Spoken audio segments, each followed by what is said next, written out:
I'm Eric Wolf, and my experience in business peer groups has changed my life, especially my membership in Vistage, one of the world's largest CEO advisory groups. I'm an entrepreneur, a business owner, and a Vistage speaker on the power of marketing.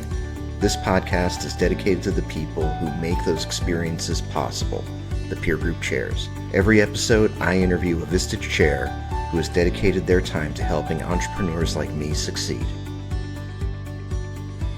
Welcome to Chairwaves. My guest today is Arturo Lopez. Welcome, Arturo. Welcome, Eric. Thanks for having me on the podcast. Anytime. And so you are a chair, as every guest of this show is. Plot twist, we've got a chair today. So you're a chair in Houston, Texas. You've got two CE groups.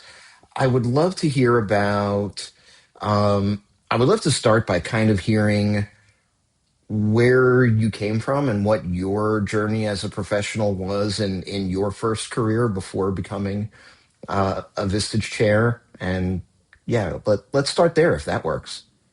Sure. I won't go back too far, but I think it is helpful to know.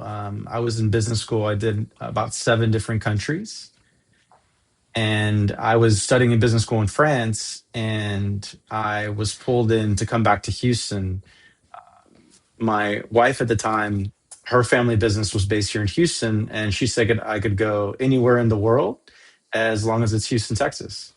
So I came here and grew my business as a CEO at 26, and that's when I actually was invited to experience Vistage as a potential candidate member. The So we've experience, got to we've got to go back a second because this is so 7 different countries. What countries did you study in? I'll just give you a flavor. So there were, I started in Barcelona, Spain, and then worked my way all the way to Taipei, Taiwan, and then decided I would just kind of, be more experimental. And so I've done countries. I did 2 summers in Greece, Wow. in Argentina, and then my last stint was in Strasbourg, France. So you're living in France, and you actually went and traded France, the French France, for Houston, Texas. What was what was that like, and what was yeah? I'm curious about that experience, and then being being in Houston after all of that, and certainly after being in places like obviously Argentina, France, Barcelona. Mhm. I think I think a lot of times we take for granted the opportunity in our backyard. And with Houston being kind of one of the most diverse cities in the US, second to probably New York or LA or even Miami, um, my family's here. And so I have my mom and my sister and my boys. And so there's a little bit of an anchor there where, Hmm.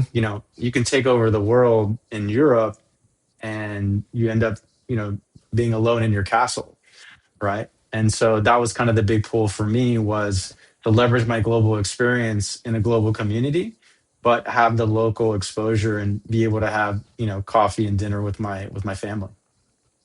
Very cool. So what was the business that you were in at the time that you became a Vistage member? So this was a consulting firm that specialized in helping businesses do business in Latin America or Latin American companies come in and have US exposure specifically in Texas. Very cool. What were you experiencing as a business leader that made Vistage interesting to you from a membership perspective? So similar to our members, I I I really feel like I've progressed in business by surrounding myself with the most talented and diverse people around me. So I really felt like I needed a group of people that didn't work for me, weren't necessarily advantageous to influence the way I make decisions. And so for me, as a CEO at 26, there weren't a lot of us running around in the business community. And although Houston is considered very entrepreneurial, we don't have a lot of big conglomerate brands in the market that are necessarily dominating the market share. But what I found when I went out to network or establish my centers of influence is no one really wanted you to fail, but they didn't necessarily help you succeed. So the difference was, especially in my relationships, is I would make three introductions when I met someone. They would tell me who they were looking for, what they were struggling with, and who they felt like would really be that target introduction. And so the reason I would make three is that usually one goes really well, one kind of goes neutral, and then one they kind of question to see how much you've had to drink that night because it just didn't make sense. But with those three introductions, it moves the needle for them. And so that was something that I didn't necessarily experience as a young CEO, is that no one was really making introductions for me and putting me in a place where I could really succeed. Right. However, my mentor was a CEO member at the time, and he told me he didn't care how smart I thought I was. He didn't care where I went to business school. I needed to join this group, and it was called Vistage. And so that's how I was by invitation only asked to kind of go experience it and be part of a peer group. That's awesome. And I think it's similar to a lot of us that become Vistage members where you realize as you're running your business how alone you are and that nobody is coming to help you. They're looking for, you've got employees, they're looking for you to help them, and there's nobody that's putting you first. And usually even the entrepreneur isn't putting themselves first. And I like to challenge the conventional wisdom is, a lot of times in business we look for the gray hair in the room, the guys and women that have been doing it forever. And where I would step in the room and where I would challenge them is, you know, just because you've been doing something for 20 years doesn't mean you're actually an expert or you're the best at what you do. You could have been doing it incorrectly for the last 20 years, Right. and kind of that command and control leadership where you lead by fear and people do what you want because they're concerned about their job or they just don't know how to challenge you in a positive and safe environment. And so that's really when I started stepping in the room. And as I said, wisdom is really learning from other people's mistakes. And although, the women in my life would disagree, being my mother and my sister, I'm actually very humble and very open to feedback. And so that's really where I excelled, is that if someone gives me a better way to do it, I'm willing to embrace it than being fully committed to the old ways of doing things. What was the stage, or what happened after that that put you on the journey to then be a Vistage chair? A little bit of the back end is we had an evolution where the membership within the Vistage community was very male dominated. It was overly skewed, and Yep. our chief research officer was very acute to start learning that the modern day entrepreneur, especially after the baby boomers start retiring, we're going to look more like me and less like our current chair community. And so there was a targeted recruitment effort to specifically go after chairs that would bring that demographic down. And so that's where I was physically almost like poached within, my Vistage group to say, you know what, this would be a unicorn, rolling of the dice for us, but we really think that you would be an exceptional chair. And what was your first reaction to that? I was honored, a little caught off guard because I had already kind of committed to being part of the group and growing my consulting practice. I really felt like what I was doing was kind of the sexier version of it, and being able to be in that CEO spot versus kind of the Yoda behind the scenes. But what I liked about the potential was it gave me the flexibility to be there as my kids were young and to travel less. So, being on a plane, 9 hours at a time wasn't exactly going to help me win Father of the Year. And also, to establish relationships that I had committed to by, spending time with my family. When what was the first days of chairing like for you? A lot of people talk about how difficult those 6 months after Chair Academy are, and what a life changing experience that is, and in some cases, what a harrowing experience that is. What was your experience in kind of running that gauntlet? Extremely humbling. As a high performer, I was used to doing all this preparation, self-talk, and I would spend an entire month preparing for my first Vistage meeting, an agenda, workshops, handouts, all the things that we were told to make us successful. And then 45 seconds after the meeting started, that agenda is out the window. You have a member that just dropped a bomb about an emotional situation that has nothing to do with his business, but has truly been impacting his life. And you have to create one of the safest environments for them in the world, in a room full of their potential strangers. And the only reason they're strangers is because it's such a new group that they haven't broken bread. They don't know each other's struggles. They don't know that they're more alike than they are dissimilar. And that's the burden that we choose to either lean into, or sometimes try to do a little Mike Tyson, ducking. When you became a chair, how did your experience as a member help you? And it's not, while it's not uncommon, there are a lot of Vistage chairs that were members.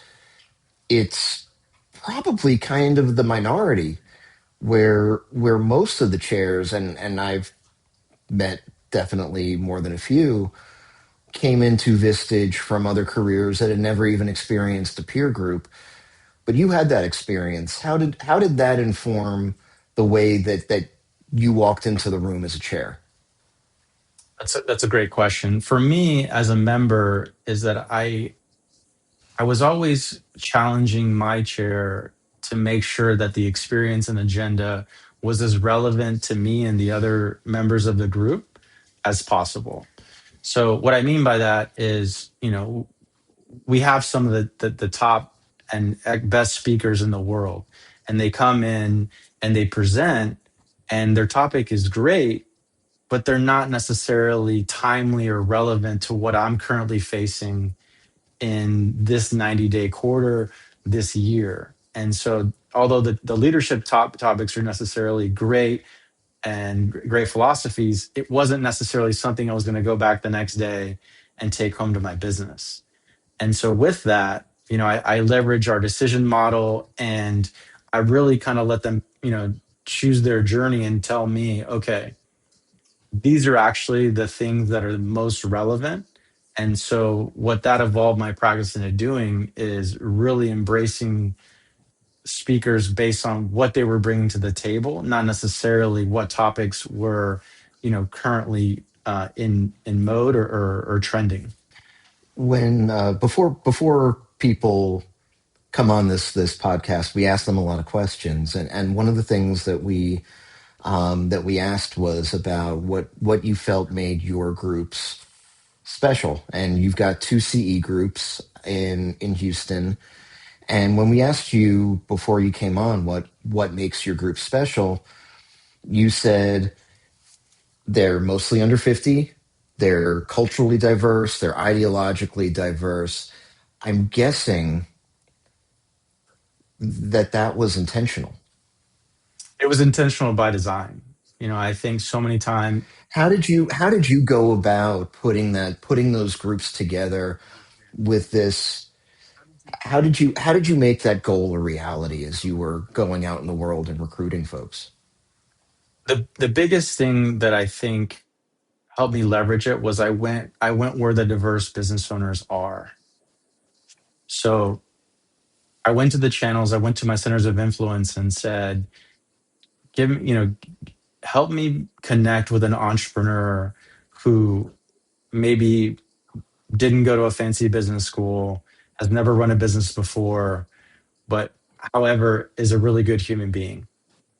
And when you tell the story and you ask for help, then usually those people become attracted to you.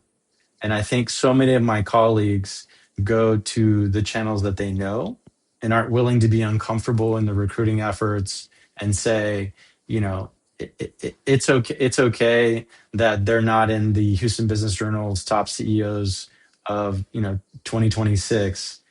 Give me someone who's a good human being who you think has potential, Right. regardless of skin color, regardless of religion, regardless of economical background.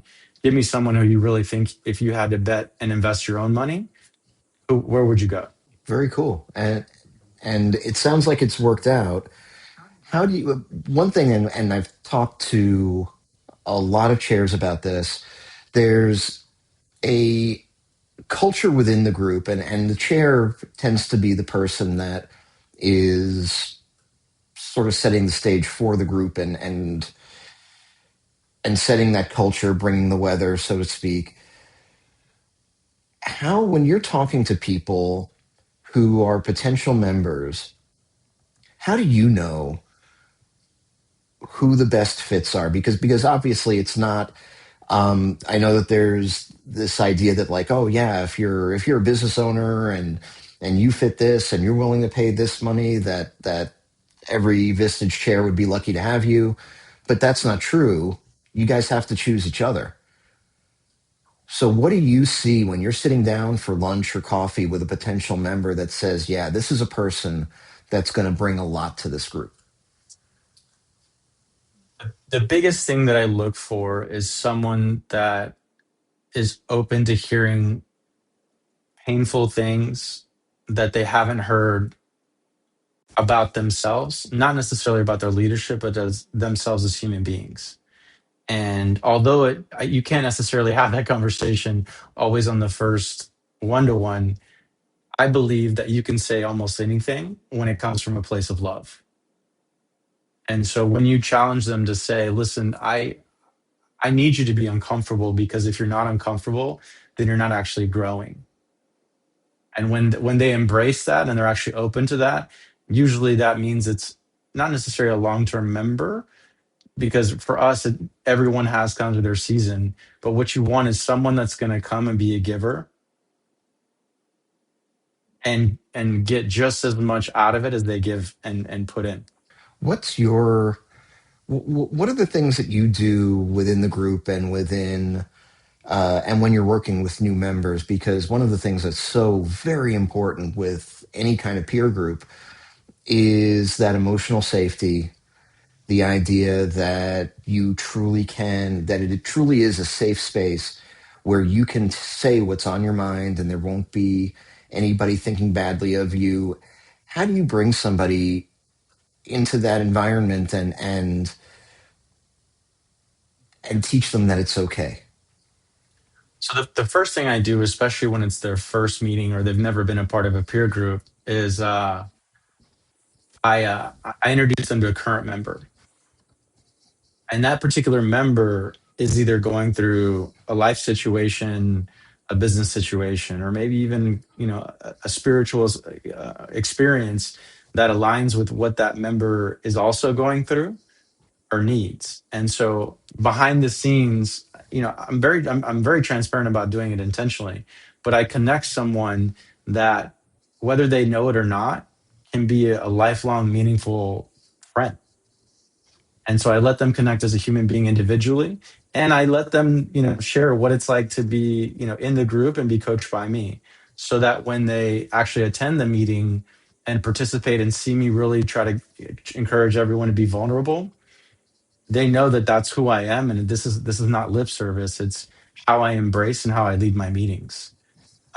Just as an example, when I lost my father, I shared my eulogy to the group to make sure that it was meaningful and impactful, and so they knew what I was going through, because you have to lead by example.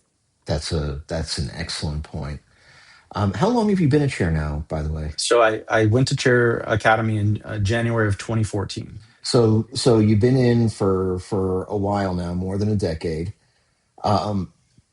In your 10, 12 years of being a chair, what are the biggest, most impactful lessons that your groups taught you? The first thing that they taught me was to challenge them to slow down. In this fast-paced environment, we're so encouraged to run fast, work hard, and we don't actually like appreciate the moment. And there's some really beautiful moments with my family, with the group, in life that it took time for me to give myself permission to be patient. That's that's a terrific one. And so actually, so speaking of the things that make us whole people, and running fast, you and I have something in common besides being devastatingly handsome. Um, you and I both like to run. So tell me about what that means to you, and how that contributes to you as a person, you as a chair. So part of what I do is we had Brandon Bouchard at Share World. I've been a fan of him for probably about 5 to 7 years. Pre-pandemic, I really embraced his 6 high-performing habits. And one of the things that he encourages and the data shows is that when you're high performing in business, you're actually high performing as an athlete as well. And I wasn't living that as my truth until I had, obviously the experience that I had over the last 2 years. And so, 2 years ago, I wouldn't even run to the refrigerator. And now, the people in my life, some of my best friends and they've become mentors to me, are marathon runners and triathlon runners, triathlon, competitors. And they just invited me to come to Run Club, and I embraced it because it was something that I was uncomfortable with, and it's something that felt natural to me. It's that peer group where whether I feel up to it or not, there's 50 to 200 people waiting to just run 4 miles, and they're there to support you. And that's kind of the physicality of it. And so now I run with purpose because I know it's not actually something that is just for fun, but something that's actually making me be a better human being and thinking about being intentional about, really focusing on longevity and being my best self. What's the number one thing that you think that a new member should know about you when they get in touch, when they if they get in touch with you, they're being introduced to Vistage, however it happens? What is the most important thing that you want a new member to know about you and your background and your groups that make this experience special? For me, I think it's that I truly fall in love with them as human beings.